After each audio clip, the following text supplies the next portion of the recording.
I'm Bill Seng, and I've been doing a series on creationism, the creation versus evolution debate and such. It's pretty late at night right now, and I was kind of bored, so that kind of shows how lame I am.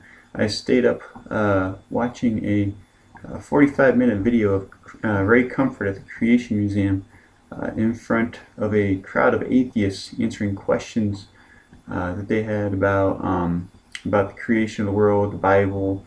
And I'd like to ask people that I know personally that if I ever want to go into a room full of atheists with no other Christians behind me, could you please do something to me to prevent me from doing that? Because holy cow, that was just absolutely insane. I mean, I think that gives me somewhat of an idea of the type of environment that the early Christians had to put up with when they would go to the places where the philosophers would debate philosophy and such, and they debated the philosophers about the existence of God and who God is and everything. I mean, just horrible environment to be in. But I do have to say, having said that, that Ray Comfort's got some serious guts to do such a thing.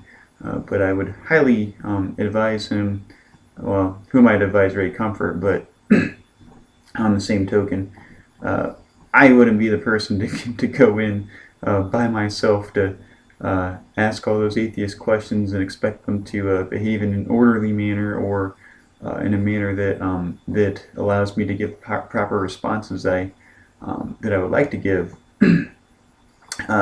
The reason why I'm posting right now is because after watching it, there was several points of irritation on my behalf from watching this debate go on. Specifically, at the end of the debate, I'm not sure what the question was, but one of the guys,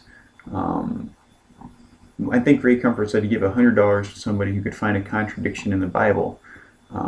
A gentleman standing at the side of the room claimed to find a contradiction in the Bible, and it was I believe it was in the book of Acts. It was between Acts and I can't remember if it was Luke or the end of one of the Gospels, where Judas Iscariot is paid 30 gold or silver pieces to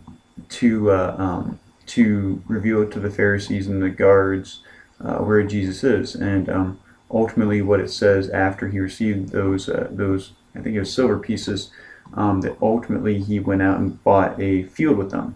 Well, in the book of Acts, I think it's in Acts, it says that the Pharisees bought the field with them. Okay, right there sounds like a contradiction. And what Ray Comfort ended up doing was he ended up, because he couldn't, I just don't think he could either come up with the answer right away, or I don't know if he wasn't aware what the answer to that particular question was or what. Before I get to the answer of it, I want to explain. Ray Comfort is no dunce by any way, shape, or form. However, we as Christians all have different areas of expertise. Mine specifically, my degree is a Master's of Divinity with an emphasis in Biblical Studies. Okay, so my main area of focus is in studying the Bible, and specifically in the context of the Greek, the Hebrew, and the contextual elements of the times that the Bible took place in. So I don't consider myself, like a great expert at it or anything, but I've read some pretty scholarly stuff regarding the traditions and everything of the biblical times, and actually that is exactly where the answer to this so-called contradiction lies, is in regards to the traditional context of where they would attribute the person who purchased the field in this case. It's not that, hear me out here. The way that it happened, so Judas was paid 30 pieces of silver to help them in apprehending Jesus. So they did that. Judas came back. He was repentant. He threw the money back at the Pharisees. Okay, and ultimately what happened is that the Pharisees, with that money, decided to go out and buy a field with it. Now, technically, that money was still Judas's. I can't remember exactly what the textual element is inside of the text itself, but I do believe that they had a great dispute over the money because they wouldn't take it back to the treasury, I think it was, because it was considered blood money. It was the money that they paid Judas to apprehend Jesus. And because of that, they could not put it back in the treasury because it's considered blood money, which, because it's blood money, is still considered Judas's money. And that kind of goes back into the traditional aspect of, okay, even though Judas gave the money back to the Pharisees and they spent it to purchase a field, that because it was still technically Judas's money to purchase the field, they attributed in the one account the purchase of the field to Judas Iscariot. There's other things that people dispute in that particular book and in that particular context even. But again, not every Bible scholar knows, or not everybody who reads the Bible knows all the answers regarding difficult texts like that. Another one that kind of irritated me a little bit, see, some of these things don't have simple answers. You really do have to know the original language, the context of the culture, and all these other things. Another one happened to be with Elijah. I can never remember if he's 1st or 2nd Kings. I think it's 1st Kings 17 is what it is, something like that. It's one of the books of Kings. Let's leave it at that. But ultimately, there is a passage where Elijah's walking along, and what it refers to is, I can't remember if the text specifically says young children, young men, whatever, were mocking Elijah, and that ultimately God sent down some bears to kill the children. Okay, a couple different things we need to know here. First of all, the Hebrew word for young children in this context could actually mean not necessarily young children, but younger people. Now, I am 29 years old. This word would encompass a man of my age. So Elijah is probably considerably older. I can't remember for sure. I mean, I don't have the text in front of me. I'm not going to take the time to look it up right now. But ultimately, and that's actually irrelevant altogether, as a matter of fact.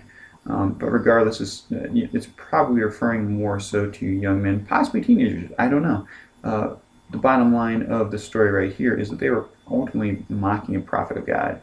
So whether they were young children or older men, or I don't want to say older men, but men, because I'm not old yet, men my age, they were mocking a prophet of God, and God, being a righteous God, being a just God, determined that it was ultimately right to off them.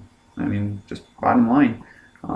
That might sound cruel to us, but they are openly mocking a prophet of God. And back in those times of the law of the Old Covenant, that was just not appropriate. That was not just not appropriate, it was not acceptable.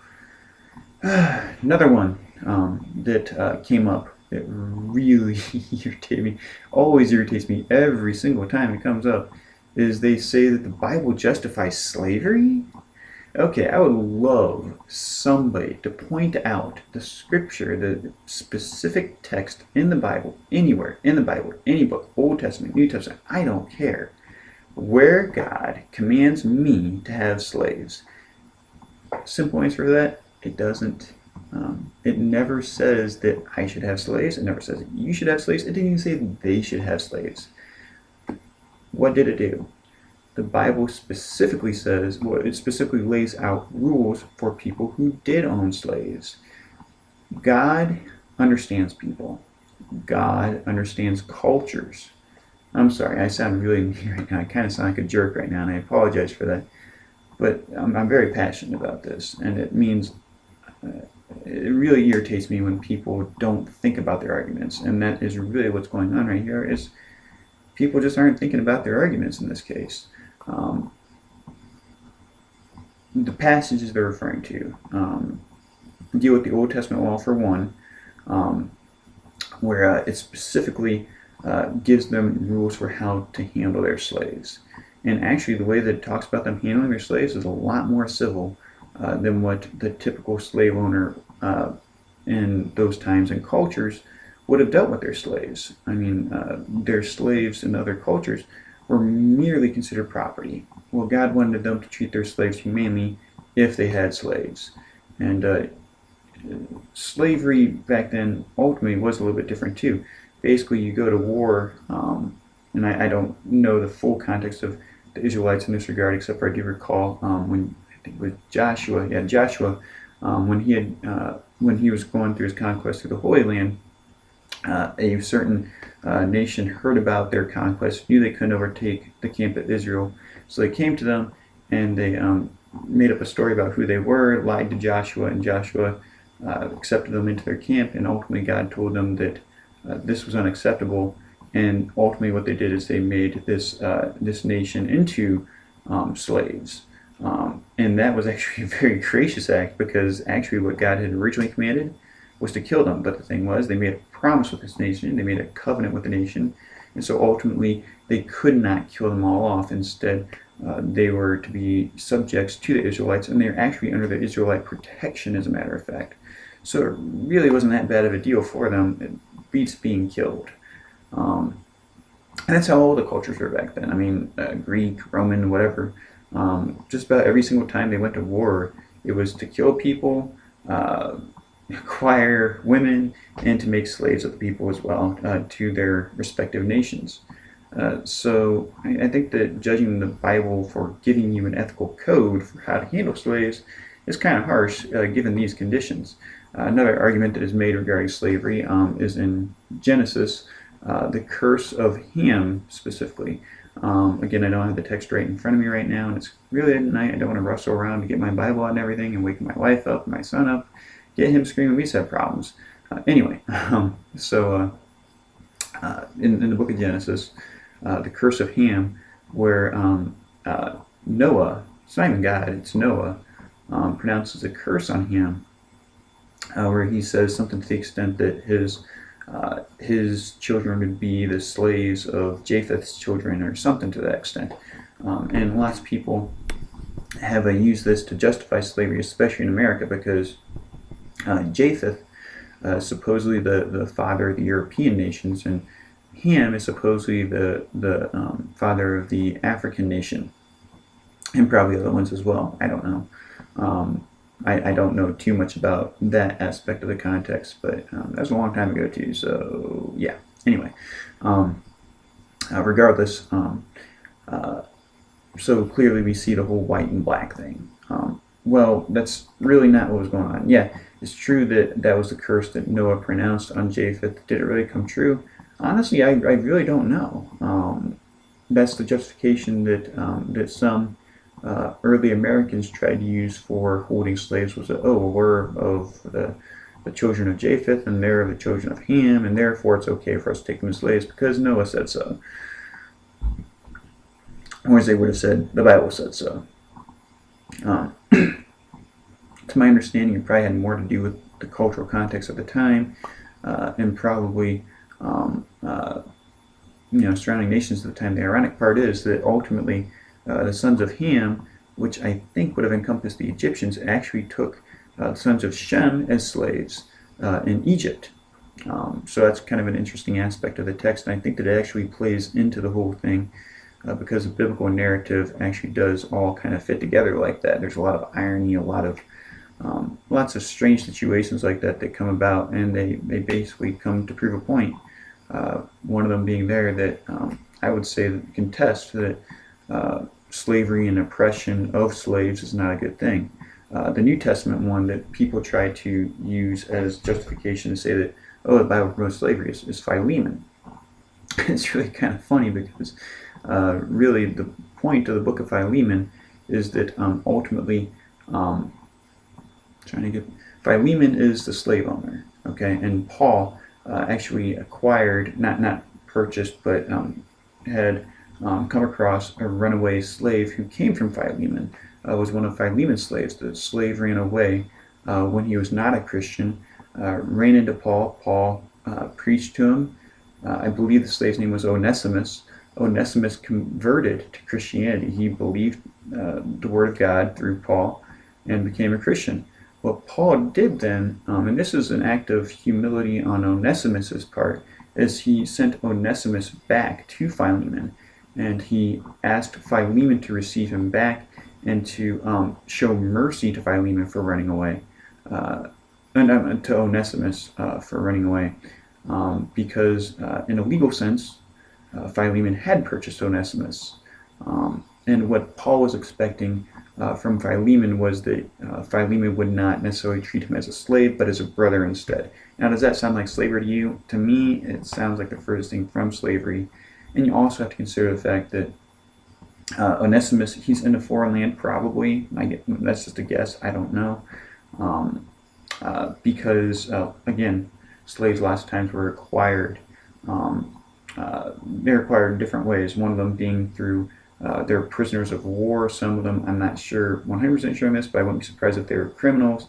Onesimus may not have had a way to make a living. He may not have had a home. Lots of bad things going on for Onesimus, and so ultimately it may have been to Onesimus's benefit to stay with Philemon. Just to give you a little bit of justification for this line of argument. Bear with me and don't take this out of context. Please, please, please don't take it out of context, because I don't mean it in a racist sense in any way, shape, or form. So I'm just prefacing so that people don't take it out of context. After the Civil War in America, one of the big concerns that people had about letting the African slaves free was that ultimately they would have nowhere to go, no way to make money. They were already broke. They were slaves. They were treated as property beforehand, and ultimately some people made the argument they'd be better off as slaves. And I don't know for sure, but I think that some of those slaves actually wanted to remain in their owner's slave master's custody, for the sake that that their owner was actually beneficent, was kind to them. I'm not trying to justify slavery. Again, don't take it the wrong way. But they were foreigners. They were aliens in a foreign land. And they didn't know the land. They didn't know the area. They didn't know how to make money in this new world. They didn't know the people in the new world. They were going to face a lot of oppression in the new world. So probably very much like these foreigners in these ancient times ran into situations as slaves. I mean, Onesimus ran away, but who was he to go to? He was fortunate enough to run into the Apostle Paul. Had he been caught by Philemon, before Paul had given him the orders not to treat Onesimus poorly, Philemon may have decided to kill Onesimus, may have decided to torture Onesimus, to punish him severely. I don't know. I really don't know a lot about how slaves were treated back then, except they were treated like property through most cultural contexts. The Old Testament law actually lays down a groundwork for them to be treated humanely. So I thought I'd just throw these few points out there real quick. I thought it's important. Some things kind of irritate me sometimes. So if you're listening to this video, I appreciate it. Feel free to comment. I'd like to see what you have to say, but please listen to the video, because that's very irritating people to listen to it. All right, thank you.